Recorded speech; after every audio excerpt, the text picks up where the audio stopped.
ओम श्री परमात्मने नमः। कृष्णाय वासुदेवाय हरये परमात्मने प्रणतक्लेशनाशाय गोविंदाय नमो नमः। प्रिय मित्रों, मैं उपेंद्र नारायण मिश्र यूट्यूब चैनल के माध्यम से आप सब लोगों का हार्दिक स्वागत करता हूं, अभिनंदन करता हूं। प्रिय मित्रों, आइए हम आप लोगों के बीच में कुछ ऐसे महत्वपूर्ण जानकारियाँ देने जा रहे हैं जो कि प्रत्येक गृहस्थाश्रम के लिए बहुत ही महत्वपूर्ण बताया गया है और विशेषकर स्त्रियों के लिए बताया गया है, और जो स्त्रियों के लिए बहुत ही महत्वपूर्ण है। तो प्रिय मित्रों, भाद्र शुक्ल पक्ष की पंचमी को, जिसको कि ऋषि पंचमी के नाम से जाना जाता है, और वह ऋषि पंचमी इस वर्ष 8 सितंबर 2024 दिन रविवार को पड़ रहा है।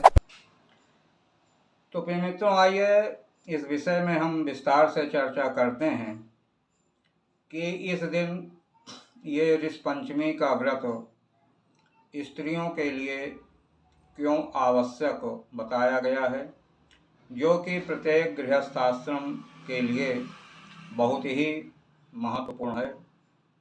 तो प्रिय मित्रों, जो स्त्रियां मासिक धर्म के समय अशुद्धि अवस्था में रहती हैं, तो जब तक अशुद्धि अवस्था में रहें तब तक उनको कोई पूजा पाठ नहीं करना चाहिए, घर में भोजन नहीं बनाना चाहिए और किसी भी चीज़ को, भगवान का भी स्पर्श नहीं करना चाहिए। इससे बहुत बड़ा दोष लगता है, पाप लगता है। तो प्रिय मित्रों, ये 4 दिन की अशुद्धि स्त्रियों में होती है। तो इस 4 दिन में किसी प्रकार का कोई भी भोजन संबंधी काम नहीं करना चाहिए।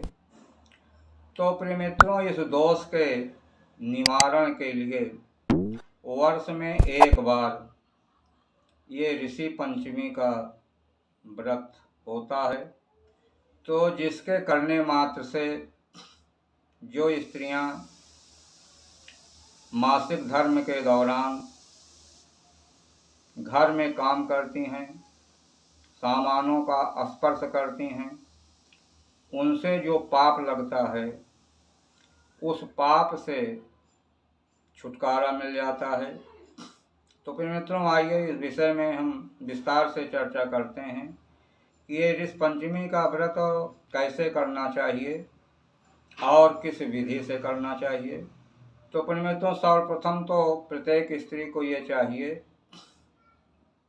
प्रातःकाल उठ करके अपामार्ग, जिसको खिचड़ी कहते हैं, उसको आप ले आइए और उसकी दातून अगर ज़्यादा मात्रा में मिल जा रही है तो 108 की संख्या में दातून करें।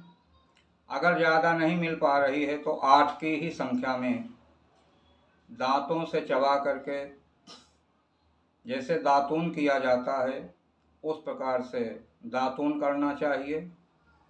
और इसके बाद फिर यदि गंगा नज़दीक हैं तो वहाँ पर गंगा जी में स्नान करना चाहिए, अथवा घर में भी बाल्टी में थोड़ा सा गंगा जल डाल करके स्नान करना चाहिए।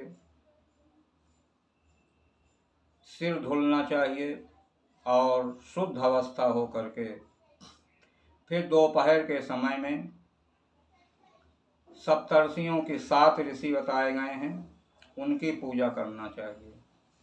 पूजा कैसी करना चाहिए?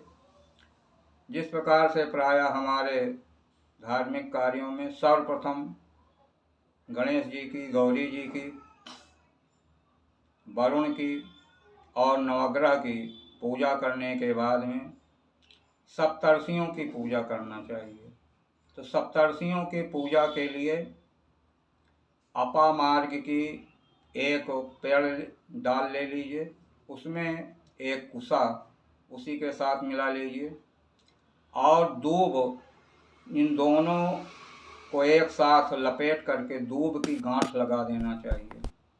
इस प्रकार से एक अरुंधति का भी पूजन सप्तर्षियों के साथ होता है।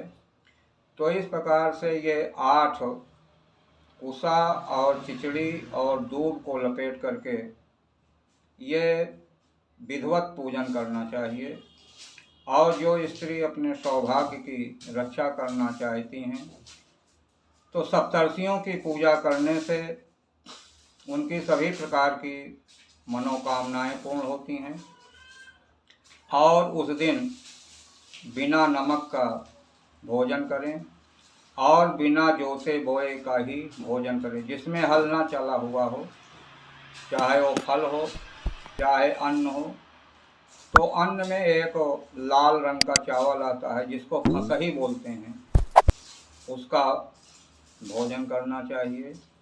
तो इस प्रकार से दोपहर के समय जो स्त्रियां इस प्रकार से सप्तर्षियों की पूजा करती हैं तो उनका जो 1 वर्ष का जो दोष होता है, जो पाप होता है, वह सब नष्ट हो जाता है।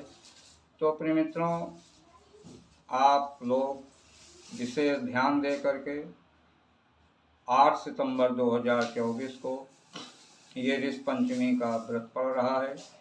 इसको आप लोग प्रयास पूर्वक अवश्य करें, जिससे कि आपकी जो भी मनोकामनाएं हैं वो अवश्य पूर्ण हो, जो आपका प्रायश्चित है वो नष्ट हो जाए और आपके घर में सुख समृद्धि प्राप्त हो और सौभाग्य और ऐश्वर्य की प्राप्ति हो। तो अपने मित्रों, बस यहीं तक, फिर अगली कड़ी में फिर आपसे मुलाकात होगी। धन्यवाद।